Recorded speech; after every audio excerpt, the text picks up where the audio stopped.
إن الحمد لله نحمده ونستعينه ونستغفره ونعوذ بالله من شرور أنفسنا ومن سيئات أعمالنا. من يهدي الله فلا مضل له ومن يضلل فلا هادي له.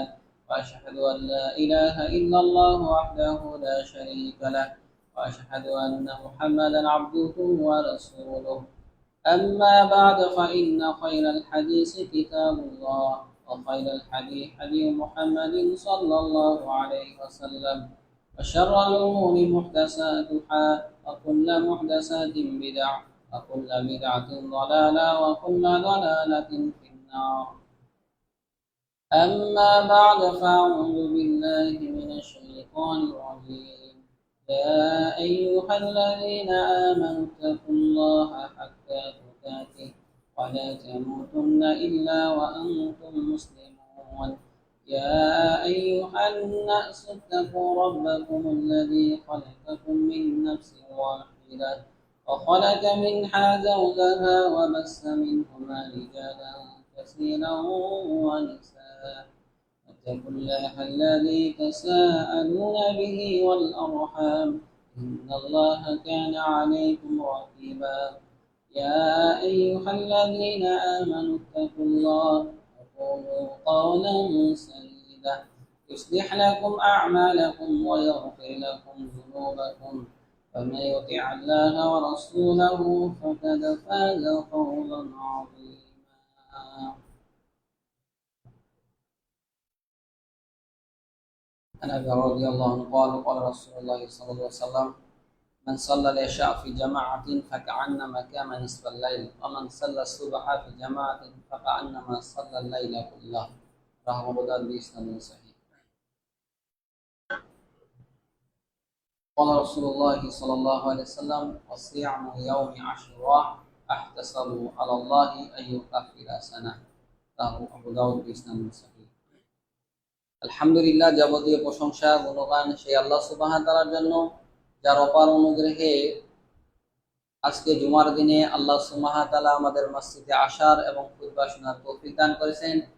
সেই আল্লাহ সুবহানাহু ওয়া তাআলার দরবারে আমরা শুকরিয়া আদায় করছি, সকলেই বলছি আলহামদুলিল্লাহ।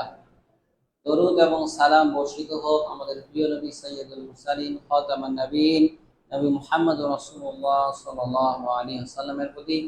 আমরা সকলে বলছি আল্লাহুম্মা সাল্লি আলাইহি আল্লাহুম্মা বারিক আলাইহি।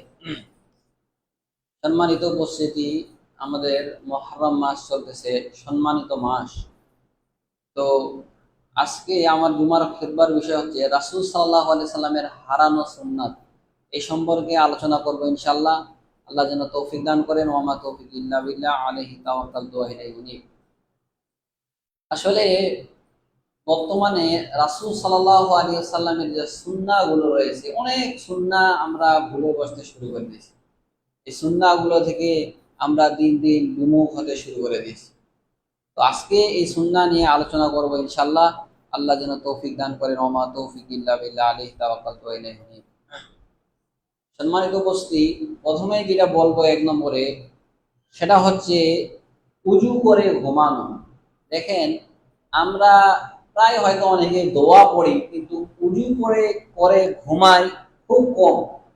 কিন্তু এটা কিন্তু অনেক বড় রাসূল সাল্লাল্লাহু আলাইহি সাল্লামের সুন্নাহ। যখন আপনি তাহারাত পবিত্রতা অর্জন করে উজু করে ঘুমাবেন, তখন একটা ফজিলত রয়েছে। সহিহ ইবনে হিব্বানের মধ্যে হাদিসটা রয়েছে।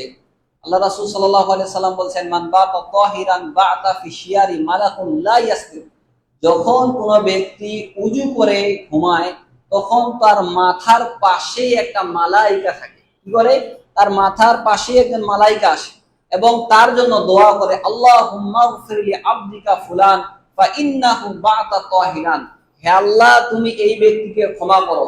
ফা ইন্নাহু বাতা তাহিরান, কারণ সে উজু করে ঘুমিয়েছে। সুবহানাল্লাহ। কি জন্য? উজু করে যদি আপনি ঘুমান, তাহলে মালাইকা আপনার জন্য দোয়া করবে, আপনার জন্য ক্ষমা চাইবে। এটা কিন্তু চারটিখানি কথা মনে করিয়েন না। মালাইকা আপনার জন্য দোয়া চাচ্ছে, এটা কি আপনি কি মনে করেছেন? কিন্তু দেখেন, আমরা এই সুন্নাহ আমলগুলো কিন্তু করতে চাই না। এই কারণে সম্মানিত উপস্থিতি, উজু না করে ঘুমানো জায়েজ, কিন্তু উজু করে ঘুমানোটা হচ্ছে সুন্নাহ। আর এই জন্য মালাইকা আপনার জন্য দোয়া করবে যে আল্লাহুম্মা গফিরলি আবদিকা ফুলান, হে আল্লাহ তুমি এই বান্দাকে ক্ষমা করো। কেন? সে উজু করে ঘুমিয়েছে। আয়াতুল কুরসি যদি আপনি পাঠ করেন, রাতে পাঠ করে ঘুমান, তাহলে সারা রাত একজন মালাইকা আপনাকে পাহারা দিবে, এটা আমরা জানি, তাই না? তো ঠিক অমনি ভাবে যদি আপনি উজু করে ঘুমান, তাহলে কি হবে? একজন মালাইকা আপনার জন্য দোয়া করবে যে আল্লাহ তাকে তুমি ক্ষমা করে দাও। তুমি কি করো? তাকে ক্ষমা করে দাও। কেন? সে পবিত্রতা অর্জন করে ঘুমিয়েছে। এই কারণে সম্মানিত উপস্থিতি, যে এই সুন্নাহর উপরে আমাদের আমল করা উচিত। বিশেষ করে যখন আমরা ঘুমাবো তার আগে কি করবা? উজু করে ঘুমানো। এরপরে 2 নম্বর যেটা বলবো সেটা হচ্ছে প্রথম কাতারে এসে বসার প্রতিযোগিতা করা। এই যে সুন্নাহটা সাহাবাদের মধ্যে ছিল, সুন্নাহ এটা, কিন্তু প্রথম কাতারে যদি আপনি বসেন, আল্লাহ রাসূল সাল্লাল্লাহু আলাইহি সাল্লাম বলেন যে প্রথম কাতার হচ্ছে ফেরেশতাদের কাতারের সমান। চিন্তা করেছেন? সুবহানাল্লাহ। প্রথম কাতারে যারা বসে, যারা সালাত আদায় করে, এটা মালাইকাদের কাতারের সমান। ঠিক চিন্তা করেছেন? তাদের যেমন কাতার, ঠিক প্রথম কাতারে যারা সালাত আদায় করে, ঠিক তাদের মর্যাদা এইরকম। এই কারণে আল্লাহ রাসূল সাল্লাল্লাহু আলাইহি সাল্লাম বলেছেন, লাউ ইয়ালামুন নাস মা ফিন নিদা ওয়া সাফিল আউয়াল, মানুষ যদি জানতো যে প্রথম কাতারে সালাত আদায়ে কি নেকি রয়েছে এবং আযান দেওয়াতে কি নেকি রয়েছে, তাহলে রাসূল সাল্লাল্লাহু আলাইহি ওয়াসাল্লাম বলেন যে মানুষ লটারি করত যে আমি আগে প্রথম কাতারে বসবো। লটারি করে মানুষ প্রতিযোগিতা করত আযান দেওয়ার জন্য, আর কি জন্য? ওই প্রথম সারিতে বসার জন্য। এই কারণে প্রথম সারিটা অনেক গুরুত্বপূর্ণ। এখানে সম্মানিত উপস্থিতি, এই আমাদের প্রতিযোগিতা করা যে এই সুন্নাহর বই, আমাদের কোনো গুরুত্ব নেই। যারা ওই প্রথম কাতারে আসে বসে বসেই, আর আপনি দিয়ে দিয়ে যারা আসে ওই দেরিতেই আসে, কোনো এক নেই। এটা যে সওয়াবের একটা কাজ, এত বড় ফজিলতপূর্ণ, আল্লাহ রাসূল সাল্লাল্লাহু আলাইহি সাল্লাম কথা বলেছেন, আমাদের এইটার গুরুত্ব নেই। রাসূল সাল্লাল্লাহু আলাইহি সাল্লাম কি বলেছেন? আবু হুরায়রা থেকে হাদিসটা বর্ণিত, সহিহ মুসলিমের হাদিস, খায়রুস সুফুফি রিজালি আউয়ালুহা ওয়া শাররুহা আখিরুহা ওয়া খায়রুস সুফুফি নিসাই আখিরুহা ওয়া শাররুহা আউয়ালুহা। আল্লাহ রাসূল সাল্লাল্লাহু আলাইহি সাল্লাম বলেন, কাতারের মধ্যে, পুরুষদের মধ্যে সর্বশ্রেষ্ঠ কাতার হচ্ছে সামনের কাতার, অর্থাৎ প্রথমে যারা বসে ওই কাতারটা হচ্ছে সর্বশ্রেষ্ঠ কাতার, এবং সবচেয়ে খারাপ কাতার হচ্ছে আখিরুহা, এবং শেষের কাতারটা। এবং নারীদের ক্ষেত্রে আল্লাহ রাসূল সাল্লাল্লাহু আলাইহি সাল্লাম বলেন, ওয়া খায়রুস সুফুফিন নিসাই আখিরুহা, নারীদের উল্টা, নারীদের শেষের যে কাতারটা ওইটা হচ্ছে সর্বশ্রেষ্ঠ কাতার। ওয়া শাররুহা আউয়ালুহা, এবং প্রথমের যে কাতারটা ওইটা হচ্ছে খারাপ কাতার। এক্ষেত্রে ওলামায়ে কেরাম অনেকে বলেছেন যে কি কারণে? যে এর সামনেই পুরুষরা রয়েছে, ওই যে শেষে যে পুরুষটা রয়েছে তার সামনে এইটা রয়েছে, এই কারণে। এর মানে আমার এটা যে বসাকেও বন্ধ করে দিবে এইরকম না, কিন্তু আল্লাহ রাসূল সাল্লাল্লাহু আলাইহি সাল্লাম এই কথা বলেছেন হাদিস। সর্বোত্তম সর্বশ্রেষ্ঠ কাতার হচ্ছে সামনের কাতার, প্রথম সারিটা। এই কারণে সম্মানিত উপস্থিতি, যে এইটাই নিয়ে আমাদের কি করা উচিত? প্রতিযোগিতা করা উচিত, যে আমি সামনের কাতারে বসবো, আজকে সামনের কাতারে গিয়ে সালাত আদায় করবো, এর নেকি অনেক বেশি, মালাইকাদের কাতার সমান। আপনি কি মনে করেন? চারটিখানি কথা মনে। এই কারণে সম্মানিত উপস্থিতি, প্রথম কাতারে সবসময় কি করতে হবে? বসার চিন্তা ভাবনা করতে হবে। এরপরে 3 নম্বর যেটা বলবো সেটা হচ্ছে আযান দেওয়ার পরে যে দোয়াটা। দেখেন এই দোয়াটা এতটা ফজিলতপূর্ণ, কিন্তু প্রায় মানুষ এটা জ্ঞান গাফেল। ওই আযান দিচ্ছে, ওটা আযান দিচ্ছে মুয়াজ্জিন সাহেব, আমি আমার কাজ করি। এই যে সুন্নাহটা, অথচ আল্লাহ রাসূল সাল্লাল্লাহু আলাইহি ওয়াসাল্লাম বলেন, যখন আযান হয় তখন মুয়াজ্জিনের সাথে তোমরা ওই জবাব দাও, যে মুয়াজ্জিন যা বলছে তোমরাও তাও বলো। এবং আযান শেষ হয়ে দরুদ পাঠ করেন। এরপর আল্লাহুম্মা রাব্বা হাযিহি দাওয়াতি তাম্মা ওয়াস সালাতুল কায়িমা আতি মুহাম্মাদানিল ওয়াসিলাতা ওয়াল ফাদিলা ওয়া বা'স মাকামান মাহমুদুল্লাহি ওয়া আতা। এই যে দোয়াটা রয়েছে, এই দোয়াটা আমাদের পড়তে হবে, কিন্তু দেখেন এই দোয়াটা আমরা পড়ি না। এই কারণে এই যে দোয়া, এটা আল্লাহর সাল্লাম বলেছেন যে কেউ যদি এই দোয়া পড়ে, আমি আল্লাহর সাল্লাম তার জন্য সুপারিশ করাবো। চিন্তা করেছেন? রাসূল সাল্লাল্লাহু আলাইহি সাল্লাম, যেহেতু আপনি মাকাম মাহমুদ চাইবেন, এই কারণে আল্লাহ রাসূল সাল্লাল্লাহু আলাইহি সাল্লাম আপনার জন্য সুপারিশের চেষ্টা করবে, আল্লাহ যদি অনুমতি দিবে। যদি এখানে একটা কথা বলি, যে অনুমতি দিবে তারপরে কিন্তু আল্লাহ রাসূল সাল্লাল্লাহু আলাইহি সাল্লাম সুপারিশ করবেন, তার আগে কিন্তু পারবে না। বুঝছেন? তাহলে আল্লাহর অনুমতি ক্রমে তুমি কি করবেন? সুপারিশ করবেন। এই কারণে এই দোয়াটা আমাদের পড়তে হবে। এবং আরেকটা হাদিসে একটু পাই আছে, ইন্নাকা লা তুখলিফুল মিয়াদ, এটাও কিন্তু সহিহ হাদিস দ্বারা প্রমাণিত। আমাদের অনেকে কিছু কিছু আছে, যেমন দায়ী আছে, এরা অনেক বাড়াবাড়ি করে। বুঝতে পারছেন? যে ইন্নাকা লা তুখলিফুল মিয়াদ, এটা নাকি শয়তান বানাইছে, হ্যান বানাইছে, অথচ এটা সহিহ হাদিস দ্বারা প্রমাণিত। বুঝতে পারছেন? এই কথাগুলো এলএম নামাচ্ছে একটা যে কোনো জিনিস আগে আসলে একটু যাচাই বাছাই করতে হবে, গবেষণা করতে হবে, যে আসলে এটা হাদিসে আছে কিনা। একেবারে সহিহ হাসান হাদিসে আছে, ইন্নাকা লা তুখলিফুল মিয়াদ, কোরআনেও আছে এই আয়াতটা। তাহলে শয়তান কিভাবে বানাইলো বলেন দেখি? শয়তান এই জিনিসটা কিভাবে বানাইলো? এটা কোরআনের আয়াত। এই জিনিস শয়তান কিভাবে বানালো, বললো যে শয়তান বানিয়ে দিচ্ছে, বলে দিচ্ছে, বা মানুষ শুনতেছে। এই কারণে আসলে বাড়াবাড়ি এবং ছাড়াছাড়ি দুইটা জিনিসই পছন্দ না। এই কারণে যেটা আছে এটা বলতে হবে, যেটা নাই ওটা নেই। এখন আপনি নাই গবেষণা করতে, নাই জানতে। আর আমাদের যারা দেখেন দায়ী যারা আছে, এদের একটা খারাপ অভ্যাস কি জানেন, বলবে না যে আমি জিনিসটা জানি না। জানলে বললে মনে করে যে আমি ছোট হয়ে যাবো। এটা কি আছে, মালিককে যখন প্রশ্ন করা হয়েছিল, প্রায় প্রশ্নের উত্তরে বলছে যে আমি এগুলো জানি না, আমি জানি না। জানি না এই কথাটা বলতে শিখতে হবে। আপনি যতটুকু জানেন, আপনার যতটুকু গবেষণা রয়েছে, অতটুকু বলেন যে ভাই আমি এটা ভালোভাবে জানি, এই হাদিসটা ঠিক আছে। তাহলে বলেন যে হ্যাঁ আমি নাই জানতে আপনি বলছেন হ্যাঁ একটা ফতোয়া মারা দিলে হলো। এটা কিন্তু খুবই খারাপ অভ্যাস। আমাদের সব সময় অভ্যাস করতে হবে যে আমি জানি না, এটা ভালো। যেটা জানেন ওটা বলেন রিয়েলি। কিন্তু এমন একটা অবস্থা হয়ে গেছে যে না, আমাকে সব প্রশ্নের উত্তর দিতেই হবে। আরবিয়ান অনেক দায়ী বড় বড় শাইখদের ক্ষেত্রে দেখি অনেক প্রশ্ন বলছেন যে এটা জানাই নেই। শাইখ বিন বাজ একবার প্রশ্ন বলছেন যে আমি এটা জানি না। চিন্তা করছেন, এত বড় মুহাদ্দিস ওলামা। আর আমাদের আপনি বাংলাদেশের যে কোনো ওস্তাদ শাইখের প্রশ্ন সব বলে দিবে। বুঝতে পারছেন? এই কারণে এইটাও একটা যে অবশ্যই যেগুলা জানেন না, যেটা ক্লিয়ার। এই যে কথাটা বলছে বুড়ি বলেছে যে এটা শয়তান মানছে, কত বড় কথা বলেছেন চিন্তা করেছেন। অথচ তার এই সম্পর্কে এলেম নেই, অথচ সহি হাদিসে এইটা আছে। তো যে কথা বলতেছিলাম সম্মানিত উপস্থিতি, যে আজানের পরে এই যে দোয়াটা, এই সুন্নাহ গুলো আমাদের খেয়াল করতে হবে। যে আজান হচ্ছে, এই সময় আপনি কথাবার্তা না বলে আপনি আজানের উত্তর দেন। এরপরে যে দোয়াটা রয়েছে, এই দোয়াটা আপনি পড়েন। এরপরে যেটা বলবো সেটা হচ্ছে মিসওয়াক করা। দেখেন, এটা অত্যন্ত গুরুত্বপূর্ণ একটা সুন্নাহ। এই মিসওয়াক, আল্লাহ রাসূল সাল্লাল্লাহু আলাইহি ওয়াসাল্লাম বলেন যে মিসওয়াক হচ্ছে তোমাদের রবের সন্তুষ্টি লাভের মাধ্যম। কত বড় কথা চিন্তা করেছেন। আপনি মিসওয়াকের মাধ্যমে আল্লাহর সন্তুষ্টি অর্জন করতে পারবেন। এই কারণে দেখবেন যে বিশেষ করে হানাফি ওলামা ইকরামদের মধ্যে এই আমলটা ভালো আছে চালু। তারা প্রায় দেখবেন পকেটে করে মিসওয়াক থাকে। এটা কিন্তু সুন্নাহ। আল্লাহ রাসূল সাল্লাল্লাহু আলাইহি সাল্লাম বলেন যে লাউলা শুক্কা আলা উম্মতি লা আমারকুম বিসওয়াক ইনদা কুল্লি সালাত। আমি যদি আমার উম্মতের জন্য কঠিন না মনে করে দিতাম, তাহলে প্রত্যেক সালাতের পূর্বে মিসওয়াক করতে বলতাম। আল্লাহ রাসূল সাল্লাল্লাহু আলাইহি সাল্লাম মারা যাবে এই সময় আয়েশাকে বলছে, আয়েশা মিসওয়াকটা একটু দাও। আল্লাহ রাসূল চাবাইতে পারে না, আয়েশা রাদিয়াল্লাহু আনহা চাবিয়ে তারপরে আল্লাহ রাসূল সাল্লাল্লাহু আলাইহি সাল্লাম দিয়ে দিয়েছে। এখানে উনি সবসময় মিসওয়াক করতেন। শেখ আব্দুর রহমান সুদাইসের দেখলাম ওই সালাত শুরু করতেছে, ওই সময় তিনি মিসওয়াক একটু করতেছে, করে তারপরে বলতেছে, বলে সালাত শুরু করে। এই কারণে অনেক গুরুত্বপূর্ণ সুন্নাহ হচ্ছে মিসওয়াক করা। এতে আপনি আপনার রবের সন্তুষ্টি অর্জন করতে পারবেন। ওই আমরা শুধু ওই ব্রাশই করি, বারবার ওই ব্রাশই করতেছি। এই কারণে ওই ব্রাশ শুধু করেন, ব্রাশ করতেছেন করেন, কিন্তু ব্রাশ সব সময় না করে মিসওয়াক করেন। যে কোনো মিসওয়াক আপনার সঙ্গে রাখেন। উজু করার পূর্বে আপনি মিসওয়াক করে নিলেন, বা আপনি যখন ঘুমাচ্ছেন তার আগে আপনি মিসওয়াক করে উজু করে তারপরে ঘুমাবেন। এটা অনেক ভালো। আর মিসওয়াকের মাধ্যমে দেখেন মিসওয়াকের কিছু উপকারিতা রয়েছে, ওলামা একরাম বলছেন। তার মধ্যে হচ্ছে একটা আপনার স্মৃতিশক্তি আপনার প্রখর হবে। আপনার স্মৃতিশক্তি কি হবে? তীক্ষ্ণ হবে। রবের সন্তুষ্টি অর্জন করতে পারবে। মুখ পরিষ্কার থাকবে আপনার।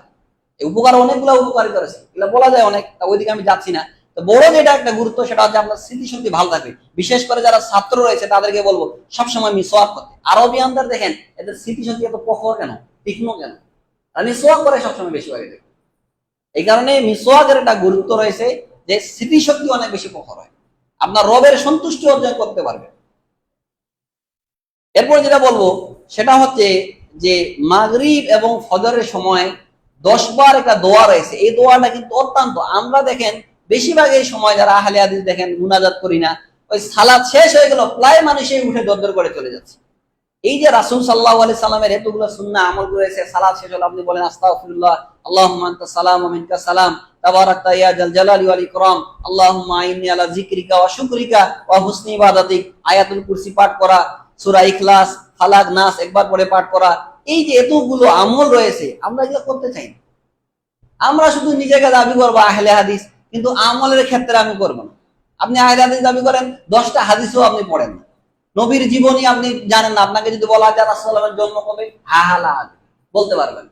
4 জন সাহাবীর নাম কি, আশারা মুবাশশারা 10 জন জান্নাতের সার্টিফিকেট পেয়েছে, তাদের নাম বলেন, বলতে পারবেন। এবং বাচ্চাদেরকে বলতেই পারবেন। বুঝতে পারছেন? কিছুদিন আগে আমার এক বন্ধু বললো যে আমি ওই মেয়ে দেখতে গেছিলাম, তো ফাজিল পড়ে, বুঝতে পারছেন, ওই যে দাখিল আলিম ফাজিল, আপনারা যখন বুঝেন এগুলা, ওই ইয়াতে পড়ে বলেছে যে সারা দিন দিনে এবং রাতে 5 রাকাত ফরজ, নাকি 5 ওয়াক্ত সালাত ফরজ। এতে ফরজ কত কত রাকাত, ওটা বলতেই পারে। 17 রাকাত যে ফরজ এটা বলতেই পারে না, কি সালাত আদায় করে বলেন দেখি? রাসূল সাল্লাল্লাহু আলাইহি সাল্লামের জন্ম কবে বলতে পারে না। এমনিতেই দেখেন যে আমাদের ওই দাখিল মাদ্রাসাগুলোতে কামিল পাস করেছে, দেখি যে দাড়ি মুখে নাই, দাড়ি মুখে নেই। অনেকে দেখেন আলিম পাস করছে দাঁড়িয়ে পেশাব করতেছে। তাহলে এখান থেকে ওই ফাজিল পাস করে ফাজিল হয়ে বের হয়ে আসছে নাকি? এমন একটা অবস্থা।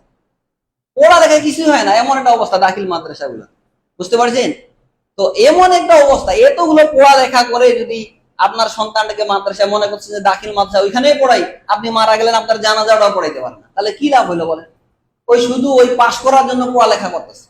এতগুলো পড়ালেখা করে পাশ করলো, মিজান পড়লো, কত কিছু এগুলো পড়ায়, আরবি অনেক বই থাকে এখানে। এরপরও রাসূলের জীবনী যদি না বলতে পারে তাহলে কি পড়লো এতদিন বলেন দেখি?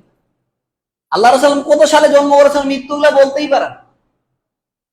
4 জন যে খলিফা তাদের নাম বলতে পারেন। আর আজকে আমাদের অবাক, এগুলা নিয়ে আপনার সন্তানকে পড়ান না। আর রাহিকুল মাকতুম এটা রাসূলের জীবনীর উপরে কিতাব, সর্বশেষ ওটা পড়ান। প্রতি বছর অন্তত একবার দুইবার করে আপনি রাসূল সাল্লাল্লাহু আলাইহি সাল্লামের জীবনী পড়েন। আল্লাহ রাসূল সাল্লাম কয়টা জিহাদ করেছেন, সশরীরে কয়টা অংশগ্রহণ করেছে, রাসূলের জীবনে কয়টা জিহাদ হয়েছিল পড়েন না। রাসূলের জীবনী জানতে হবে তো। আপনি শুধু বলবেন যে আমার আদর্শ হচ্ছে রাসূল সাল্লাল্লাহু আলাইহি সাল্লাম, অথচ রাসূলের জীবনী আপনি পড়বেন না, তাহলে কিভাবে হলো বলেন? আপনি বলবেন আমি আল্লাহ রাসূল সাল্লাল্লাহু আলাইহি সাল্লামকে আমার জীবনের চাইতে বেশি ভালোবাসি, ভালো কথা, কিন্তু রাসূল সাল্লাল্লাহু আলাইহি সাল্লামকে কিন্তু জানতে হবে, স্টাডি করতে হবে। কিন্তু আমাদের এগুলা নেই। ওই সারা জীবন সন্তানকে ওই শেখ মুজিবুরের বই পড়ে আসলেন, কত সালে জন্ম মৃত্যু যা আছে সবকিছু এগুলাই চলতে আছে। আর আমাদের দেশে দেখবেন যে যখন ক্ষমতায় আসবে তার বাপের সবকিছু চলতেই থাকে, ওগুলাই পড়ো, রাসূলের জীবনী দিতে হবে না, কিছুই দিতে হবে না, এমনিতেই চলছে। বুঝতে পারছেন না? যে যখন ক্ষমতায় আসে, 17 বছর একজন ক্ষমতা চলে গেছে, ওই সারা জীবন তার পাওয়ার খাটিয়ে গেছে, ওই টাকাতে দেখবেন ওই জায়গাও দেখেন বাপের ছবি লাগিয়ে দিচ্ছে। আজকে দেখেন ক্ষমতায় নাই, চলে গেল। ক্ষমতা চিরকাল থাকে না। আর ওই মানুষের প্রতি জুলুম অত্যাচার করে ওটা বেশি দিন টিকেও না, ওটা আপনি টিকাইতে পারবেন না। ফেরাউন টিকে নি, আর এরাকে ফেরাউন এত জুলুম অত্যাচার করছে, সে টিকতে পারে না। এখানে জুলুম অত্যাচার বেশি দিন টিকে না। আপনি আপনার প্রভাব খাটিয়ে পাওয়ার খাটিয়ে এটা করে নেবেন, ওটা করবেন, ওই দিন টিকবে। অন্যজন আসবে আপনাকে হটিয়ে দেবে, আপনার অস্তিত্বই রাখবে না। এই কারণে সম্মানিত উপস্থিতি, যে কথা বলতেছিলাম যে মাগরিব এবং ফজর একটা দোয়া রয়েছে। আল্লাহ সাল্লাম বলেন কেউ যদি এই দোয়াটা পড়ে, লা ইলাহা ইল্লাল্লাহু ওয়াহদাহু লা শারীকা লাহু লাহুল মুলকু ওয়া লাহুল হামদু ইউহয়ী ওয়া ইউমীতু ওয়া হুয়া আলা কুল্লি শাইইন কাদির। এই যে দোয়াটা দেখেন অত্যন্ত গুরুত্বপূর্ণ একটা দোয়া। আল্লাহ সাল্লাম বলেন এই দোয়াটা যদি কেউ পড়ে, প্রত্যেক শব্দের বিনিময়ে তার 10টা করে নেকি হবে, 10টা গুনাহ আল্লাহ সুবহানাহু ওয়া তাআলা মাফ করে দিবেন এবং 10টা মর্যাদা আল্লাহ সুবহানাহু ওয়া তাআলা বাড়িয়ে দিবেন। আরেকটা কি, সারাদিন শয়তান তার ক্ষতি করতে পারবে। আরেকটা যেটা ফজিলত হয়েছে, আল্লাহ রাসূল সাল্লাল্লাহু আলাইহি সাল্লাম বলেছেন যে এই দোয়ার কারণে সে যে কোনো পাপ থেকে প্রতিরোধক হয়ে যাবে, সে পাপ করতে পারবে না শিরক ব্যতীত। শিরক ছাড়া অন্য যে কোনো পাপ এই দোয়াটা তাকে বাধা দিবে, খারাপ কাজ করতে পারবে না। হাদিসে এইভাবে রয়েছে। এবং কিয়ামতের দিনে তার চাইতে বেশি আমল নিয়ে কেউ যাইতে পারবে না, যে এর চাইতে বেশি এটা পড়বে সে ব্যতীত। সুবহানাল্লাহ। আপনি এই দোয়াটার ফজিলতটা কত বেশি আপনি দেখেছেন? এটাই হচ্ছে তাওহীদ। বুঝতে পারছেন? তাওহীদের যে গুরুত্বটা এত বেশি, এর প্রমাণ হচ্ছে এটা। এখানে কি তাওহীদি বাক্য আছে? লা ইলাহা ইল্লাল্লাহ ওয়াহদাহু লা শারীকা লাহু লাহুল মুলকু ওয়া লাহুল হামদু ইউহয়ী ওয়া ইউমীতু ওয়া হুয়া আলা কুল্লি শাইইন কাদির। এটা আপনি মাগরিবে ফরজ সালাতের পরে 10 বার পড়বেন, ফজরের ফরজ সালাতের পরে 10 বার পড়বেন। তাহলে কি হবে? শিরক ব্যতীত যে কোনো পাপ থেকে আপনি দূরে থাকতে পারবেন, আল্লাহ আপনাকে হেফাজত করবে। চিন্তা করেছেন কতটা ফজিলতপূর্ণ? এবং কিয়ামতের দিনে আপনার চাইতে বেশি আমল নিয়ে কেউ যাইতে পারবে না, যে এর চাইতে বেশি করবে এটা আমল। তাহলে কতটা গুরুত্বপূর্ণ, তিরমিজির মধ্যে এই হাদিসটা রয়েছে, সহিহ হাদিস। তো যেই কথা বলতেছিলাম সম্মানিত উপস্থিতি, যে এই আমলগুলো আমাদের করতে হবে। বিশেষ করে যেই কথাটা আমি বললাম যে সালাতের পরে যে সুন্নতি যে দোয়াগুলো রয়েছে এগুলা পড়বেন, এগুলা কোনোদিন মিস করবেন না। অন্তত আয়াতুল কুরসি পড়েন, সুবহানাল্লাহ 33 বার, আলহামদুলিল্লাহ 33 বার, আল্লাহু আকবার 33 বার, একবার লা ইলাহা ইল্লাল্লাহ, এগুলা অন্তত পড়েন। যদি খুবই ব্যস্ত থাকেন তারপরে এতটুকু তো পড়বেন, পড়ে তারপরে আপনি সুন্নাত শুরু করেন। দেখেন আমাদের সমাজে দুইটা খারাপ জিনিস আছে। এক, যারা ওই মুনাজাত পাগল, ওরা ওই সালাম শেষ হওয়ার সঙ্গে সঙ্গে হুজুর শুরু করে দিল, বাস পরে আর কিছু পড়লো না, উঠে সুন্নাত শুরু করে দিল। আবার আরেক শ্রেণী আমাদের যারা আহলে হাদিস বলা, ওরা ওই মুনাজাত হয় না, সালাম শেষ হয়ে গেল সঙ্গে সঙ্গে উঠে সুন্নাত শুরু করে। এই দুইটাই খারাপ। এই কারণে সম্মানিত উপস্থিতি, আপনাকে এই সুন্নাহগুলোর উপরে আমল করতে হবে। আর আপনি বাসায় গিয়ে দেখেন, আরেকটা আমাদের হারিয়ে যাওয়া, সেটা যেটা বলবো এখানে বলে দেই, পরে আবার ভুলে যাই নাকি, সেটা হচ্ছে যে দেখেন, বাসায় গিয়ে সুন্নত সালাত গুলো আদায় করা। কোথায়? বাড়িতে গিয়ে সুন্নত সালাত গুলো আদায় করা। রাসূল সাল্লাল্লাহু আলাইহি সাল্লামকে যখন প্রশ্ন করাই দিল যে আল্লাহ রাসূল সাল্লাল্লাহু আলাইহি সাল্লাম, আইয়ুমা আফদাল, কোনটা আমার জন্য সবচেয়ে উত্তম, as-সালাতু ফি বাইতিহা আও ফি মসজিদ, আমি মসজিদে সুন্নাত সালাতগুলো আদায় করব না বাড়িতে সুন্নাত সালাতগুলো আদায় করব? তো আল্লাহ রাসূল সাল্লাল্লাহু আলাইহি সাল্লাম বলেছিল যে আমার বাড়ি আর মসজিদ কাছাকাছি, তারপরও আমি মসজিদে সুন্নাত না পড়ে বাড়িতে গিয়ে সালাত আদায়। এই কারণে যখন আপনার সালাত শেষ হয়ে গেল, এখানে তাসবিহ তাহলিল পড়ে আপনার সর্বোত্তম হচ্ছে আপনি বাড়িতে গিয়ে সালাত আদায় করা। কারণ রাসূল সাল্লাল্লাহু আলাইহি সাল্লাম বলেছেন যে তোমরা তোমাদের বাড়িগুলোকে মসজিদে বানিও না, আবার কবরে পরিণত করিও না। এই কারণে রাসূল সাল্লাল্লাহু আলাইহি সাল্লামের জীবনী থেকে বা তার সালাতে কোনোদিন পাওয়া যায় না যে তিনি মসজিদে সুন্নাত সালাতগুলো আদায় করেছেন। মানে সবসময় বাসায় গিয়ে সুন্নাত সালাত আদায় করতেন। সাহাবা একরামদের এই আমলগুলো ছিল। এই কারণে সুন্নাত সালাতগুলো সবসময় বাসায় চেষ্টা করবেন। কোনো কাজে থাকেন ওটা হিসাব আলাদা, কিন্তু আপনি এশারে সালাত আপনি চলে গেলেন বাসায়, ওইখানে গিয়ে সালাত আদায় করলেন। এই কারণে সর্বোত্তম যেটা আল্লাহ রাসূল সাল্লাল্লাহু আলাইহি সাল্লাম বলেছিলেন যে ওমর রাদিয়াল্লাহুকে একবার প্রশ্ন করাইছিল, ইরাক থেকে কিছু এসে তাকে প্রশ্ন করাইছিল, আচ্ছা বলেন তো যে সুন্নাত সালাতগুলো বাসায় পড়বো না মসজিদে পড়বো? তিনি বলেছিলেন যে সুন্নাত সালাত এগুলা হচ্ছে তোমাদের জন্য নূর। এই কারণে যে ব্যক্তি চায় তার নূরকে সেজন্য আলোকিত করে। এই কারণে সম্মানিত উপস্থিতি, সুন্নাত যেগুলা সালাত এটা আপনি সবসময় বাসায় পড়বেন, এটা সর্বোত্তম, এতে আপনার নেকি বেশি হবে। এই কারণে দেখেন জুমার দিন যেদিন আপনি জুমার সালাদের পরে যদি মসজিদে আদায় করেন তাহলে আপনি 4 রাকাত আদায় করতে হবে, আর বাসায় গিয়ে যদি আপনি পড়েন তাহলে আপনি 2 রাকাত সালাত আদায় করবেন। এর কারণ কি? ওলামায়ে কেরাম বলেছেন বাসায় গিয়ে সালাত আদায় করার সওয়াব অনেক বেশি। বাসায় কি সালাত আদায় করা অনেক বেশি নেকি।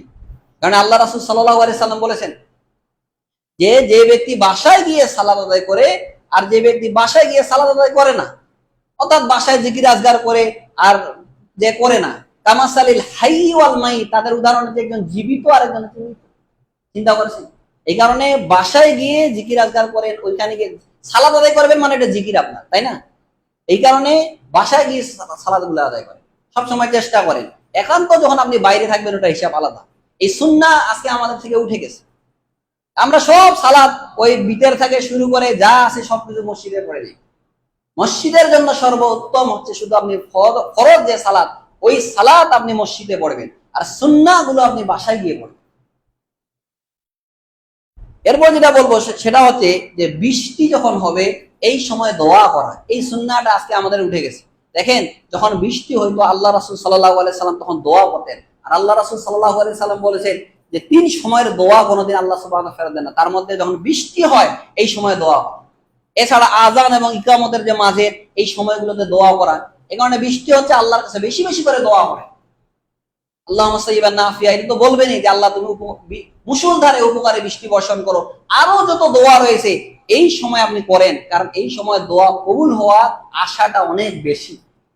এই কারণে এগুলা আমাদের জানতে হবে। এগুলা আমরা সুন্নাত আমলগুলো আমাদের আজকে উঠে গেছে। কিন্তু রাসূল সাল্লাল্লাহু আলাইহি ওয়াসাল্লাম যখনই বৃষ্টি হইতেন তখনই তিনি দোয়া করতেন। তখন কি করতেন? তিনি দোয়া করতেন। এরপর যেটা বলবো সেটা হচ্ছে যে মুহররম মাসের যে সিয়াম, এই যে মুহররম মাস চলতেছে, এই মুহররম মাসের সিয়াম পালন করা। এই সময় দেখেন কালকে 9 এবং 10 তারিখে অথবা 10 এবং 11 এই 2 দিন আপনি সিয়াম পালন করবেন। কারণ আল্লাহ রাসূল সাল্লাল্লাহু আলাইহি সাল্লাম বলেন আফদালুস সিয়াম বাদা রমাদান শাহরুল্লাহিল মুহররম, রমাদান মাসের পরে সর্বশ্রেষ্ঠ যেটা সিয়াম সেটা হচ্ছে মুহররম মাসের সিয়াম পালন করা। এই কারণে মুহররম মাস এটা হচ্ছে কি সম্মানিত মাস। আমরা তো অনেকে জানি না যে সম্মানিত যে মাস রয়েছে 4টা, এটা অনেকে বলতেই পারবে। মনে রাখবেন সম্মানিত মাস রয়েছে 4টা। এই মাসগুলোতে বিশেষ জিলকদ, জিলহজ, মুহররম, এই মাসগুলো আপনাকে মনে রাখবেন। আরেকটা সম্মানিত মাস হচ্ছে রজব মাস। এই 4টা মাস সিরিয়ালে হচ্ছে 3টা, জিলকদ, জিলহজ, মুহররম। আরেকটা হচ্ছে কি বললাম?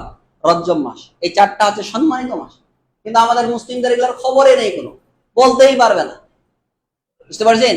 এই কারণে কি করতে হবে? মুহররম মাস কালকে যারা সিয়াম পালন করবেন কালকে একটা থাকবেন, এরপরে রবিবার একটা থাকবেন, এই 9 এবং 10। কারণ আল্লাহ রাসূল সাল্লাল্লাহু আলাইহি সাল্লাম যেদিন মদিনায় যখন গেলেন ইহুদিরা দেখতেছিলেন যে তারা এটা করে, তো তারা শুনলেন যে কি ব্যাপার, যে আল্লাহ সুবহানাহু ওয়া তাআলা এই দিন বনি ইসরাঈলদেরকে ফেরাউনের হাত থেকে মুসা আলাইহিস সালামকে রক্ষা করেছেন, যার কারণে শুকরিয়া স্বরূপ আমরা সিয়াম পালন করি। তো রাসূল সাল্লাল্লাহু আলাইহি সাল্লাম সিয়াম পালন করলেন। এরপরে রাসূল সাল্লাল্লাহু আলাইহি ওয়াসাল্লামের সাহাবারা বললেন যে আল্লাহ রাসূল তো সবসময় ইহুদি এবং খ্রিস্টানদের নাসারাদের বিরোধিতা করতে বলেছেন। তো আল্লাহ রাসূল সাল্লাল্লাহু আলাইহি ওয়াসাল্লাম বললেন, ঠিক আছে, তাহলে সামনে বছর যদি আমি বাঁচে থাকি তাহলে 9 তারিখও সিয়াম পালন করবো, 10 তারিখও সিয়াম পালন করবো, এই 2 দিন। এই কারণে তাদের বিরোধিতা স্বরূপ আমরা 2 দিন সিয়াম পালন করবো। ইহুদিরা 1 দিন থাকে, আমরা 2 দিন পালন করবো, 9 তারিখ এবং 10 তারিখ। এর মাধ্যমে কি হবে? আল্লাহ রাসূল সাল্লাল্লাহু আলাইহি সাল্লাম বলেন, ওয়াসিয়ামু ইয়াউমি আশুরা আহতাসাবু আলাল্লাহি আইয়ুকাফিরা সানাতাল্লাহ। কেউ যদি আশুরার সিয়াম, অর্থাৎ এই যে মুহররম মাসের যে সিয়ামটা পালন করে, তাহলে এর বিনিময়ে আল্লাহ সুবহানাহু ওয়া তাআলা 1 বছর পূর্বের যে গুনাহ রয়েছে এই গুনাহ আল্লাহ সুবহানাহু ওয়া তাআলা মাফ করে দেবেন। সুবহানাল্লাহ। তাহলে দেখেন, এই সিয়ামের মাধ্যমে আল্লাহ আপনার 1 বছর পূর্বের যত গুনাহ রয়েছে এই গুনাহ আল্লাহ সুবহানাহু ওয়া তাআলা মাফ করে দেবেন। কতটা গুরুত্বপূর্ণ! এই কারণে সম্মানিত উপস্থিতি, এই সিয়াম আপনারা পালন করবেন, থাকার চেষ্টা করবেন। এরপর যেটা বলবো সেটা হচ্ছে যে ইস্তেখারার সালাত আদায় করা। দেখেন, ইস্তেখারা জিনিসটা হয়তো অনেকে জানেন না, বলে দেই। ইস্তেখারা হচ্ছে এটা যে কোনো ডিসিশন আপনি যখন নিবেন, সিদ্ধান্ত নিবেন, আপনি বিবাহ শাদী করতেছেন, যে খোঁজ খবর নিচ্ছেন যে এই মেয়েটাকে আমি বিবাহ শাদী করবো কিনা, এই সময় আপনি 2 রাকাত সালাত আদায় করবেন। ফরজ সালাত বাদ দিয়ে এমনিতেই 2 রাকাত সালাত আদায় করে আপনি কি করবেন? আল্লাহর কাছে দোয়া করবেন। এটা হচ্ছে ইস্তেখারার সালাত বলা হয়। আল্লাহ রাসূল সাল্লাল্লাহু আলাইহি সাল্লামের সাহাবারা বলতেছেন যে আল্লাহ রাসূল সাল্লাল্লাহু আলাইহি সাল্লাম আমাদেরকে যেইভাবে কুরআন শিক্ষা দিতেন ওইভাবে ইস্তেখারার সালাতের শিক্ষা দিতেন। চিন্তা করেছেন তাহলে কতটা গুরুত্বপূর্ণ? যে কোনো ডিসিশন আপনি নেবেন, আপনি যে কোনো একটা চাকরি করতে যাচ্ছেন, চিন্তা করছেন চাকরিটা করবো কিনা, এই সময় আপনি 2 রাকাত সালাত আদায় করেন এবং আল্লাহর কাছে দোয়া করেন। হিসনুল মুসলিম থেকে শুরু করে আরো বিভিন্ন শায়েখদের বইগুলোতে আপনারা ওইখানে সালাতের গিয়ে দেখবেন যে সালাতুল ইস্তেখারা ওই জায়গায় আপনি পাবেন। এবং দোয়া রয়েছে, একটা দোয়া রয়েছে, আপনি ওটা ওই সালাম ফেরার আগে আপনি যখন তাশাহুদ পড়বেন, দরুদ পড়বেন, দোয়া মাসুরিল্লাহ পড়ার পরে আপনি এটা পড়তে পারবেন। আল্লাহুম্মা ইন্নী আস্তাগফিরুকা বিইলমিকা ওয়া আস্তাগফিরুকা বিকুদরাতিকা ওয়া আসআলুকা মিন খায়রিকাল আযীম। এরকম বড় দোয়াটা একটু বড় আছে, অনেক বড় আছে, একটু এটা পড়ে নিবেন। এখানে দোয়াটা আমি বলতেছি না, তো এই দোয়াটা আপনারা পড়ে নিবেন এবং যে কোনো কাজ করার পূর্বে এটা করবেন। আজকে মুসলিমদের এগুলা নাই। যে কোনো কাজ করেন না কেন, আপনি ঢাকায় যাচ্ছেন, ঢাকা আপনি চিন্তা করছেন ঢাকায় যাবো কিনা, এর পূর্বে আপনি 2 রাকাত সালাত আদায় করেন। আর দেখেন, এটা একটা বড় সুন্নাত যে আপনি যখন সফরে যাবেন তখন 2 রাকাত সুন্নাত সালাত আদায় করা। 2 রাকাত কি সালাত আদায় করে বাসা থেকে বের হওয়া। আপনার যখন আপনি সফর শেষ করে বাসায় আসবেন, বাসায় আসার আগে আপনি মসজিদে যান, গিয়ে আগে 2 রাকাত সালাত আদায় করেন, এরপরে বাসায় প্রবেশ করেন। এটা সুন্নাহ। আল্লাহ রাসূল সাল্লাল্লাহু আলাইহি ওয়াসাল্লাম যখন সফর থেকে বাসায় আসতেন, তিনি আগে ভাগে খবর দিতেন যে আমি যাচ্ছি। তো আপনি কারো দ্বারাই খবর দেন, আপনার ছোট ভাই বা আপনার কেউ আছে, কেউ না কেউ আত্মীয় আছে, এখন আবার মোবাইলের যুগ, যে আমি বাসায় যাচ্ছি। আপনি কি করেন? আগে মসজিদে যান, গিয়ে আগে ওখানে 2 রাকাত সালাত আদায় করেন। হজ করে আসতেছেন, আগে মসজিদে আসে 2 রাকাত সালাত আদায় করে তারপরে বাসায় যান। এটা হচ্ছে সুন্নাহ। কিন্তু এই সুন্নাহ গুলো আজকে আমাদের কাছ থেকে হারিয়ে যাচ্ছে। ওই কোথায় সফর করে আসতেছেন, আপনার স্ত্রী কেমন ভাবে আছে নাই আছে, ওই দর করে আপনি ঢুকে গেলেন। দেখেন, ওলামায়ে কেরাম এখান থেকে কিনা বলেছেন যে এখানে একটা হিকমত রয়েছে, ফজিলত রয়েছে, যে আপনার স্ত্রী কিভাবে আছে নাই আছে, আপনি হয়তো 2 মাস 3 মাস যাবত আপনি সফরে রয়েছে বা 15 দিন যাবত আপনি সফরে আছে, আসার আগে আপনি যদি খবর দেন তাহলে সে নিজেকে পরিপাটি করতে পারবে, সে প্রস্তুতি নিতে পারবে। আমার কথা কি বুঝতে পারছেন? সে প্রস্তুতি নিতে পারবে, আপনার জন্য সে পরিষ্কার পরিচ্ছন্ন হবে। হয় এই কারণে আপনি মসজিদে কিছুক্ষণ থাকেন, এরপরে আপনি বাসায় যান। এরপরে দোয়া রয়েছে আইবুনা তাইবুনা আবিদুনা হামিদুনা সাজিদুন, এই দোয়াগুলো পড়া। কিন্তু আমরা সফরে যাই, ওই যাচ্ছি, যার গান শুনতে শুনতে 2 কানে 2টা হেডফোন নিয়েছেন, মোবাইল তো আছে, ওই গান শুনতেই শুনতেই ঢাকা চলে গেলেন, দিনাজপুর থেকে ঢাকা, আবার ওই গান শুনতে শুনতে ঢাকা থেকে দিনাজপুর আসে। তাহলে পুরো রাস্তাটা আপনি আল্লাহর নাফরমানি করতে করতে যাচ্ছেন, আবার আল্লাহর নাফরমানি করতে করতে আসেন। তাহলে সফর আপনার জন্য কিভাবে কল্যাণকর হবে আপনি বলেন? কোথায় কল্যাণকর হবে? আপনি আল্লাহ না করুক, আপনি যাচ্ছেন ওই গান শুনতে শুনতে, 2 কানে 2টা হেডফোন, কত আমি দেখতেছি ওই গান শুনতে শুনতে যাচ্ছে, কে পাশে আসে না এসে দেখার বিষয় না, ওই 2 কানে ওই লাগিয়ে দিয়েছে। এখন কিয়ামত হোক আর কি হোক, ওই গান শুনতে শুনতেই হয়ে যাবে, ওই যাচ্ছেই, ওইভাবেই আছে। কারো যদি বিপদগ্রস্ত হয়, ও দেখার টাইম, ওইভাবেই যাচ্ছে। আল্লাহ না করুক এই ট্রেনটা যদি অ্যাক্সিডেন্টে সে মারা যায়, তাহলে সে আল্লাহর সাথে কিভাবে সাক্ষাৎ করছে আপনি একটু বলেন? আপনি যে এইভাবে যাচ্ছেন ওই গান শুনতে শুনতে আর ওই ফিল্ম দেখতে দেখতে, এই অবস্থায় যদি ট্রেনটা অ্যাক্সিডেন্ট হয় আর আপনি যদি ওই জায়গায় মারা যান, আল্লাহ না করুন, তাহলে আপনার অবস্থাটা কি হবে? আপনি আল্লাহর সাথে কিভাবে সাক্ষাৎ করবেন? আপনি কিভাবে চান যে আমি জান্নাতে যাবো মরার পরে? কিভাবে আপনি চান বলেন? আপনার সবকিছু উল্টা চলতেছে। তো যেই কথা বলতেছিলাম, সম্মানিত উপস্থিতি, যে আপনি যখন সফরে যাবেন তখন আপনি কি করেন, দোয়াগুলো পড়তে পড়তেন। বাসা থেকে বের হচ্ছেন তখন বলেন বিসমিল্লাহি তাওয়াক্কালতু আলাল্লাহি লা হাওলা ওয়ালা কুওয়াতা ইল্লা বিল্লাহ। এইভাবে বের করে আপনি চলে যান। সন্তানদের জন্য আপনি দোয়া করেন, আপনি তাদেরকে বিদায় দিচ্ছেন, বলেন আস্তাদিউল্লাহ দীনাকা ওয়া আমানাতাকা ওয়া খাওয়াতিমা আমালাকা ওয়া যাওয়াদাকুল্লাহু তাকওয়া ওয়া গাফারা যামবাকা হাইসুমা কুনতা। কোনদিন পড়েছেন এইগুলো? পড়েন, আপনি জানেন না। তাহলে দেখেন, এই যে দোয়াগুলো আপনি করেন, যে আপনার সন্তানের নিরাপত্তার জন্য, ফ্যামিলির জন্য এই দোয়াগুলো আপনি পড়তেছেন, আল্লাহ তখন আপনার ফ্যামিলিকে হেফাজত করবেন, সাহায্য করবেন। কিন্তু আমরা ওইগুলো নেই, ওই টাটা বাই বাই করে বলতে বলতে চলে গেছি। মানে ইহুদি খ্রিস্টানদের আমরা ওই প্রদান করতে করতে এতটাই হয়েছি, ওদের কৃষ্টি কালচার, খাওয়া থেকে শুরু করে, চুল কাটা থেকে শুরু করে, প্যান্ট পোশাক থেকে শুরু করে যা আছে সবকিছু তাদের মতো, আমাদের সবকিছুই তাদের আমাদের মতো। ওরা যেইভাবে চলে ওইভাবেই আপনি চলতেছেন। আপনার সন্তানরা দেখেছে নায়কের ওই জায়গায় প্যান্টটা কাটা, ওই প্যান্টটা ওইভাবে কাটবে, প্যান্ট ওইভাবেই কাটবে। ওর বাপের এত টাকা রয়েছে, তারপরে ছিঁড়া প্যান্ট পরে ঘুরে বেড়াচ্ছে। চিন্তা করেছেন আপনি? ওইভাবে দেখেন আজকে পুরুষদের এমন একটা অবস্থা, এমন ভাবে হারলে পিছন যা আছে সবকিছু দেখা যায়। ছেলে মানুষের কি রকম হয়।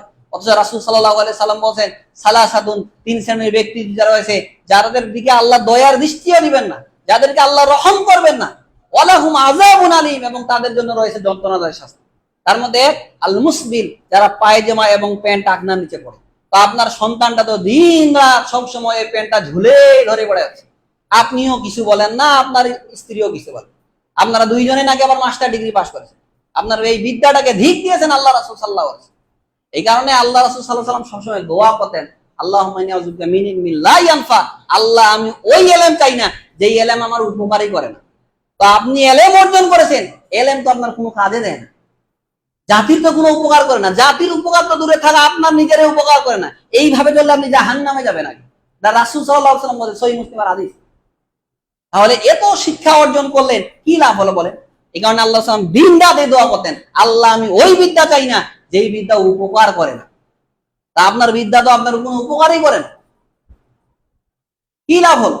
আপনার স্ত্রী বারবার দেখতেছে ওই প্যান্ট, আপনার স্ত্রী দিন রাত 24 ঘন্টা সব সময় ধুয়ে দেয়, একদিনও বলে না যে বাবা প্যান্টটা তুমি কাটে নিয়ে আসো, একদিনও বলেন।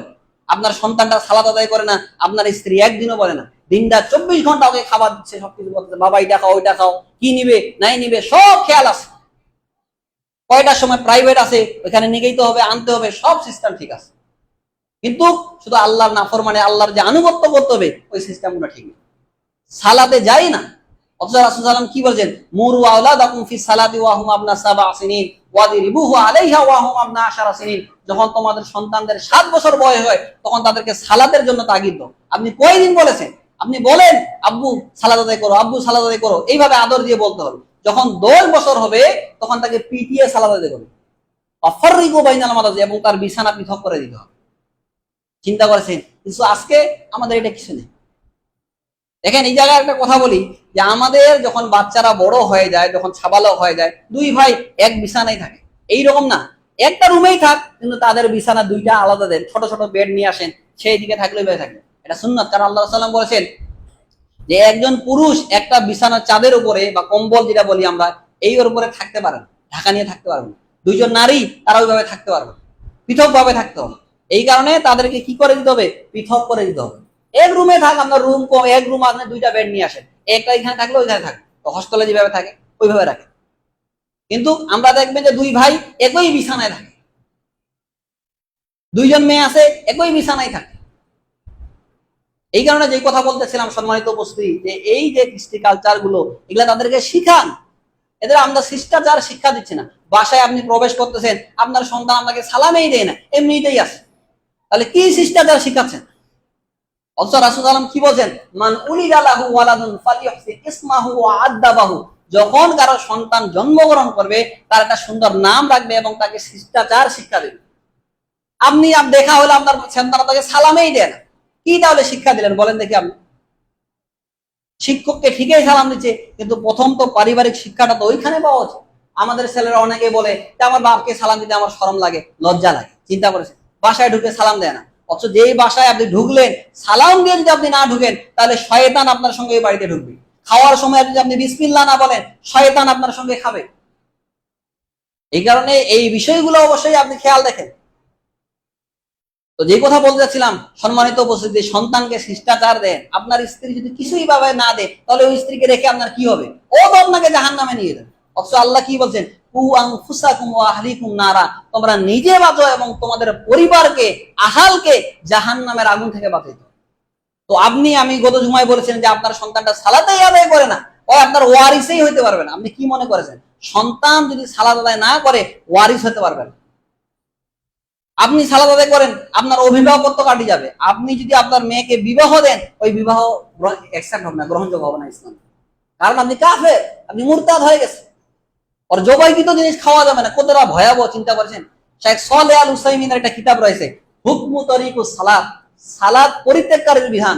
তো উনি এখানে সালাত পরিত্যাগকারীর পার্থিব যেটা শাস্তি কয়টা নিয়েছিলেন, তার মধ্যে উনি নিয়ে এসেছেন তার জবাইকৃত জিনিস খাওয়া যাবে না। ইহুদিদের যারা আহলে কিতাব, তার জবাই খাওয়া যাবে, সে যদি বিসমিল্লাহ বলে জবাই করে। এর খাওয়া যাবে না। চিন্তা করেছেন? যে ব্যক্তি সালাত আদায় করে না, তার জানাজা পড়া যাবে না, তাকে দাফন করা যাবে না মুসলিমদের কবরস্থানে। কতটা ভয়াবহ আপনি চিন্তা করেন। এরপরও আপনার সন্তান 20 বছর 25 বছর বয়স ওইভাবে থাকে, সালাত আদায় করেন। আপনি কি মনে করেছেন আল্লাহর কাছে আপনাকে হিসাব দিতে হবে না? আল্লাহ রাসূল বলেন, কুল্লুকুম রাইন আলা কুল্লুকুম রাইন ওয়া কুল্লুকুম মাসউলুন আন রাইয়াতি, তোমরা প্রত্যেকে দায়িত্বশীল আর প্রত্যেকে তার দায়িত্ব সম্পর্কে জিজ্ঞাসিত করা হবে। আপনার সন্তানের দায়িত্ব সম্পর্কে আপনাকে জিজ্ঞাসিত করা হবে। আপনি হচ্ছেন বাড়ির অভিভাবক, আপনার ছেলে কেন সালাত আদায় করেন? আপনার বাসায় একটা মেহমান আসছে, তারও দায়িত্ব চলেন সালাত আদায় করেন। আজকে দেখেন বাসায় অনেকে মেহমান আসতেছে, বলে না যে চলেন সালাত আদায় করতে দেয়। আচ্ছা ঠিক আছে, মেহমান আসে, থাক, খাওয়া দাওয়া করেন। কেন আপনি? ও আপনার বাসায় আসছে, খাওয়া দাওয়া করে, যতদিন সে থাকবে 2 দিন 3 দিন আপনার সঙ্গে সালাত আদায় করবে, আপনার দায়িত্ব। তাকে আপনি নিয়ে যান, না হলে ওই রাসূলুল্লাহ হাদিসের মতো হালাক ওয়ালাক জামিয়া, সকলে ডুবে মরবে। আপনার এই কারণে আল্লাহ রাসূল সাল্লাল্লাহু আলাইহি সাল্লাম বলেছেন যে নেক ব্যক্তি মুত্তাকি ছাড়া তোমার জন্য খাদ্য কেউ না খায়। লা তুসাহিব ইল্লা মুমিনুন ওয়ালা ইয়াকুল তুআমাকা ইল্লা তাকিউন, আল্লাহ ভীরু পরহেজগার মুত্তাকি ব্যক্তি ছাড়া তোমার খাদ্য যেন কেউ না খায়। ওকে নিয়ে খাবেন, ওই আল্লাহ ভীরু লোক মুত্তাকি যে, তাকে নিয়ে খান। এমনিতেই যাকে তাকে নিয়ে খাবেন, আপনি কি মনে করেছেন? যে কথা বলতেছিলাম, সম্মানিত উপস্থিতি, যে এই বিষয়গুলো অবশ্যই খেয়াল রাখবেন। এরপরে যেটা বলবো সেটা হচ্ছে এশার পরে 4 রাকাত সুন্নাত আদায় করা। দেখেন, এশার পরে 4 রাকাত সুন্নাত কিন্তু আমরা খুব কম আদায় করি। প্রায় দেখেন এশার পরে 2 রাকাত সুন্নাত আদায় করি। অথচ এশার পরে 4 রাকাত সুন্নাত সহিহুল বুখারী এবং মুসান্নাফ ইবনে আবি শাইবা এই কিতাবগুলোতে অনেকবার এসেছে। এই কারণে এশার পরে 4 রাকাত সুন্নাত আদায় করেন, এর ফজিলত অনেক বেশি। আল্লাহ রাসূল সাল্লাল্লাহু আলাইহি ওয়াসাল্লাম একটা হাদিসে রয়েছে যে এশার পরে যে ব্যক্তি সালাত আদায় করবে, সে ব্যক্তি লাইলাতুল কদরে সালাত আদায় করলে যেই সওয়াব, এই সওয়াব সে পাবে। সুবহানাল্লাহ। এই কারণে এই আমলটা আপনি করেন। এরপর যেটা বলবো সেটা হচ্ছে জোহরের পরে 4 রাকাত এবং জোহরের পরে 4 রাকাত সুন্নাত আদায় করা।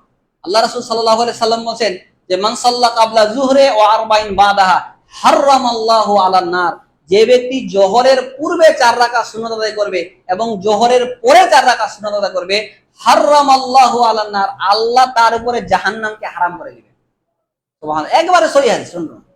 এই কারণে সম্মানিত উপস্থিতি, জোহরের পূর্বে 4 রাকাত সালাত আদায় করার এর ফজিলত আরো একটা আছে।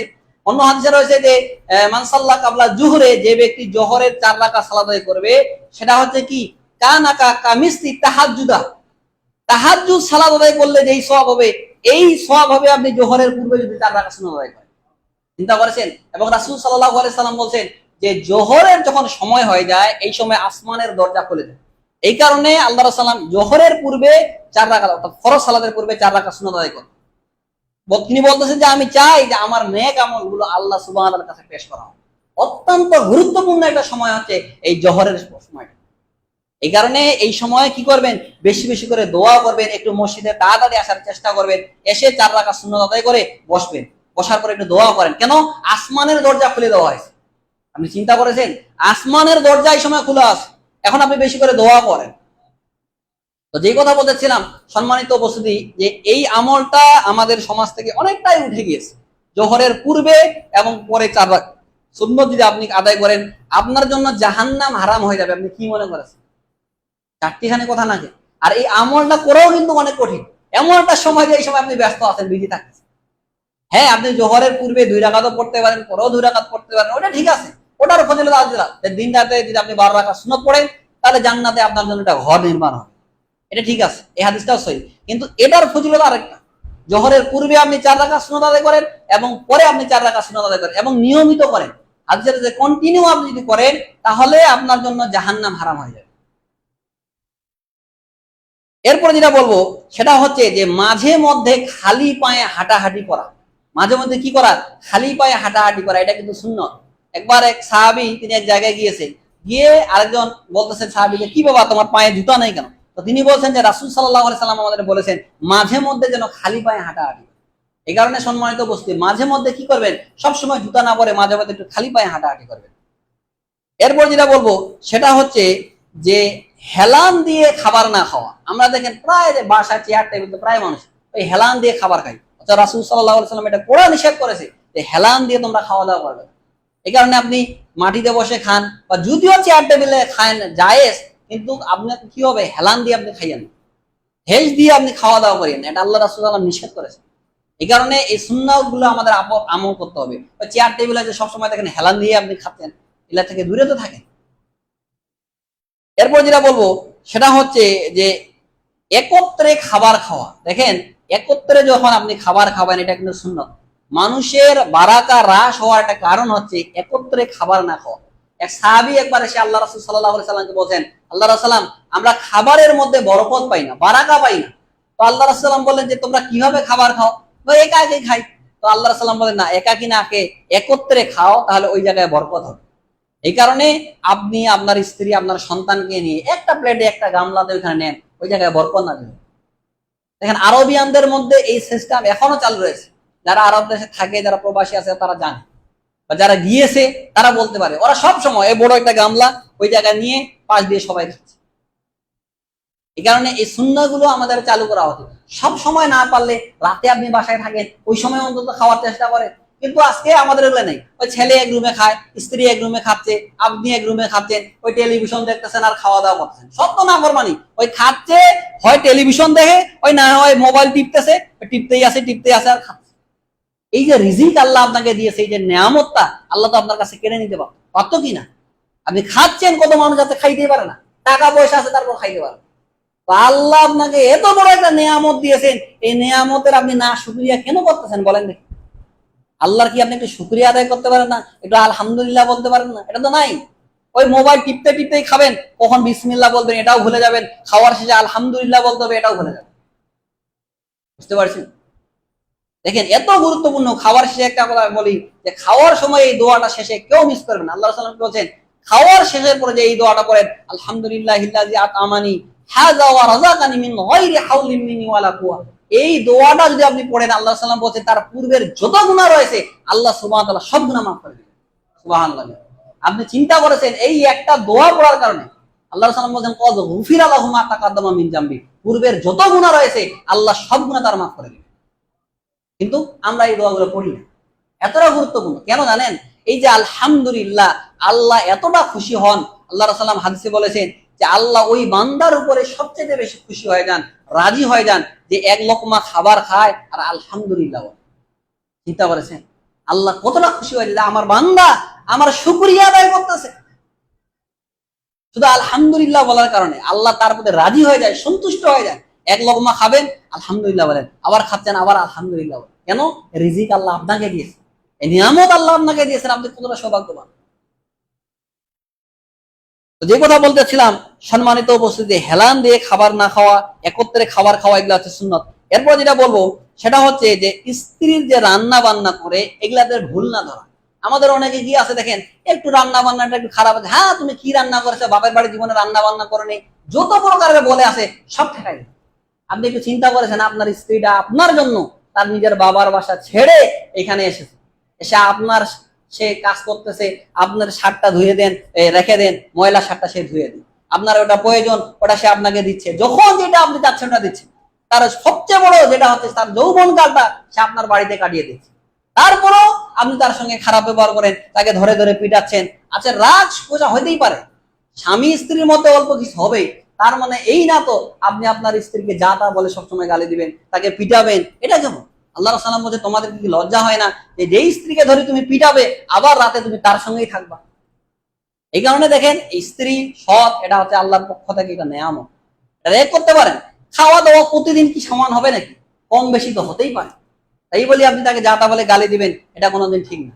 এই কারণে আল্লাহ রাসূল বলেন, লা ইয়াফরাক মুমিনুন মুমিনাতান ইন কারিহা মিনা খুলুকা রাদিয়া মিনহা আখরা। কোন মুমিন পুরুষ যেন কোন মুমিন নারীকে ধিক্কার না দেয়, যেন গালিগালাজ না করে। ইন কারিহা মিনহা খুলুকা, হয়তো দেখা গেল তার কোনো একটা কাজ খারাপ, রাদিয়া মিনহা আখর, আল্লাহ তার অন্য ভালো কাজ দিয়ে আপনাকে আল্লাহ সন্তুষ্ট করে দিবেন। সহিহ মুসলিমের হাদিস। কারণ আল্লাহ সুবহানাহু ওয়া তাআলা লা ইয়াফরাক মুমিনুন মুমিনাতান, কোন মুমিন পুরুষ যেন কোন মুমিন নারীকে ধিক্কার না দেয়। হ্যাঁ, তুমি কি রান্না বান্না করছো, জিজ্ঞেস করতে পারে না, হাত থেকে গ্লাসটা পড়ে গেছে, আপনি যা তা বলে গালি দিচ্ছেন, কেন এরকম করেন? এইরকমটা করিয়েন না। তো যেই কথা বলতেছিলাম সম্মানিত উপস্থিতি, এই কাজটা হচ্ছে সুন্নাহ। এরপরে যেটা বলবো সেটা হচ্ছে যে স্ত্রীকে মাঝে মধ্যে নিয়ে হাঁটা। আল্লাহ রাসূল সাল্লাল্লাহু আলাইহি ওয়াসাল্লাম এটা সুন্নাত, তিনি মাঝে মধ্যে তার স্ত্রীদেরকে নিয়ে রাতে হাঁটতেন। একবার তিনি তার স্ত্রীকে নিয়ে হাঁটতেছেন, হঠাৎ অন্য সাহাবীরা দেখতে পেয়েছেন। তিনি বলছেন, দাঁড়াও, থামো, এটা হচ্ছে তোমাদের মা। কেন? কারণ সাহাবাদের অন্তরে শয়তান ধোঁকা দিতে পারে যে আল্লাহ রাসূল সাল্লাল্লাহু আলাইহি ওয়াসাল্লাম এত রাতে আবার কাকে নিয়ে হাঁটতেছে, তাই না? দেখেন আল্লাহ রাসূল কতটা তাকে আল্লাহ হিকমা দিয়েছেন। তিনি দেখে বলতেছেন যে এটা হচ্ছে তোমাদের মা, তার সঙ্গে আমি হাঁটতেছি। এই কারণে কোনো যদি নির্জনে থাকেন, আপনারা আসার বাড়ির পাশে যদি জায়গা থাকে, বাগান, একটু স্ত্রীকে নিয়ে হাঁটলেন, একটু দৌড় প্রতিযোগিতা করলেন, এগুলো হচ্ছে সুন্নাহ। এতে কি হবে? স্বামী এবং স্ত্রীর মধ্যে ভালোবাসা বাড়বে, মহব্বত তৈরি হবে। আজকে যে এত তালাক হয় কি জন্য? আপনি আপনার স্ত্রীকে সময় দেন না, আপনার স্ত্রী আপনাকে সময় দেন। আপনার স্ত্রী এক জায়গায় চাকরি করে, আপনি আরেক জায়গায় চাকরি করেন, কিভাবে ভালোবাসা তৈরি হবে বলেন? তালাক কেন হবে না? এই কারণে স্ত্রীকে একটু সময় দেন, তাকে আপনার পছন্দের খাবার চাইছে, তাকে একটু নিয়ে দেন, এতে সে ভালো পাবে। আপনার এবং তার মধ্যে মহব্বত সৃষ্টি হবে। শয়তান সবচাইতে বেশি খুশি হয় কেন কোনটাতে জানেন? যখন স্বামী স্ত্রীর মধ্যে তালাক হয়ে যায়। শয়তান হাদিসে রয়েছে তার একটা আসন রয়েছে, সিংহাসন, সমুদ্রের মধ্যে প্রতিদিন ওই জায়গায় গিয়ে বসে, এবং আরো যে তার চেলা চামটা গুলো রয়েছে শয়তান গুলো খবর দেয় যে আজকে আমি ওই দুই ভাইয়ের মধ্যে বিভেদ সৃষ্টি করে দিয়েছি, আজকে আমি ওর মধ্যে মারামারি সৃষ্টি করে দিয়েছি, এই কাজ করেছি, বিভিন্ন কথা তাকে গিয়ে পেশ করে। কি মেয়ে আর কি করেছে? যখন বলে যে আজকে আমি স্বামী এবং স্ত্রীর মধ্যে বিভেদ সৃষ্টি করে দিয়েছি, তালাক দিয়েছি, তখন শয়তান চট করে উঠে ওই শয়তানকে চিপে ধরে, যে বস, যে লিডার, যে হ্যাঁ আজকে তুমি একটা কাজের মতো কাজ করছো, চিন্তা করেছে। এই কারণে সম্মানিত উপস্থিতি, স্ত্রীকে সময় দিবেন, মাঝে মধ্যে একটু হাঁটাহাঁটি করবেন, বিভিন্ন জায়গায় যেগুলো বিনোদন জায়গা, ভালো জায়গা, হালাল, ওই জায়গায় ঘুরতে নিয়ে যাবেন, কি সমস্যা? ওই বিয়ের আগে আপনি প্রেম করে বিয়ে করছেন, তার আগে কত জায়গায় ঘুরে নিয়ে গেলো, তোমাকে ছাড়া আমি বাঁচি না, যা আছে সবকিছু বলে দিলেন। আবার স্ত্রী বিয়ে করলেন, হালাল হইলো, এখন আপনি তাকে সময় দেন না, তাহলে কি হলো বলেন? এই কারণে তাকে সময় দেওয়ার চেষ্টা করেন, আল্লাহর পক্ষ থেকে এটা নেয়ামত। এই কারণে স্ত্রীকে সময় দিবেন, মাঝে মধ্যে বিভিন্ন জায়গায় ঘুরতে যাবেন, মাঝে মধ্যে তাকে নিয়ে হাঁটবেন, প্রতিযোগিতা করবেন। আল্লাহ রাসূল এটা করতেন। তো এই বিষয়গুলো অবশ্যই আমাদের করা উচিত। কেউ দেখা পেলে বুঝতে পারবে যে ভাই আমার আহলিয়াকে নিয়ে আমি হাঁটতেছি, আপনিও এই সুন্নতের উপরে আমল করেন, বুঝতে পারছেন? এইভাবে উৎসাহ দিবেন অন্য। তো যেই কথাগুলো বললাম, আল্লাহ সুবহানাহু ওয়া তাআলা যেন আমাদেরকে এইসব কথাগুলোর উপর আমল করার তৌফিক দান করুক। আল্লাহুম্মা আমিন। আল্লাহ সুবহানাহু ওয়া তাআলা যেন আমাদেরকে হারানো যে রাসূলের সুন্নাহগুলো, এই সুন্নাহর উপরে আমল করার তৌফিক দান করেন। আল্লাহুম্মা আমিন। আল্লাহ সুবহানাহু ওয়া তাআলা যেন আমাদেরকে শিরক এবং বিদআত থেকে দূরে থাকার তৌফিক দান করেন। আল্লাহুম্মা আমিন। যারা অসুস্থ রয়েছেন, আল্লাহ যেন তাদেরকে সুস্থতা দান করেন। আল্লাহুম্মা আমিন। যারা ব্যবসায়ী, আল্লাহ যেন তাদের ব্যবসায়ে বারাকা দান করেন। আল্লাহুম্মা আমিন। যারা কৃষি কাজ করতেছেন, তাদের কৃষিকাজের জন্য আল্লাহ বারাকা দান করেন। আল্লাহুম্মা আমিন। আল্লাহ সুবহানাহু ওয়া তাআলা আমাদের ফিলিস্তিনি ভাই এবং বোনদেরকে যেন হেফাজত করেন। আল্লাহুম্মা আমিন। যারা মারা গেছে মুসলিম, আল্লাহ যেন তাদেরকে শাহাদাতের মর্যাদা দান করেন। আল্লাহুম্মা আমিন। আল্লাহ যেন আমাদের এই বাংলাদেশটাকে হেফাজত করেন। আল্লাহুম্মা আমিন। আল্লাহ সুবহানাহু ওয়া তাআলা যেন আমাদের সবাইকে, যারা মুসলিম নর এবং নারী রয়েছে, তাদেরকে 5 ওয়াক্ত সালাত জামাতের সঙ্গে আদায় করার তৌফিক দান করেন। আল্লাহুম্মা আমিন। আল্লাহ সুবহানাহু ওয়া তাআলা মা এবং বোনদেরকে যেন 5 ওয়াক্ত সালাত সঠিক সময় আদায় করার তৌফিক দান করেন। আল্লাহুম্মা আমিন। আল্লাহ সুবহানাহু ওয়া তাআলা যেন আমাদের মুহররম মাসের যে সিয়াম রয়েছে 9 এবং 10 তারিখ, যারা সুস্থ রয়েছেন, আল্লাহ যেন তাদেরকে রাখার তৌফিক দান করেন। আল্লাহুম্মা আমিন। ওয়া আখিরু দাওয়ানা আলহামদুলিল্লাহি রাব্বিল আলামিন।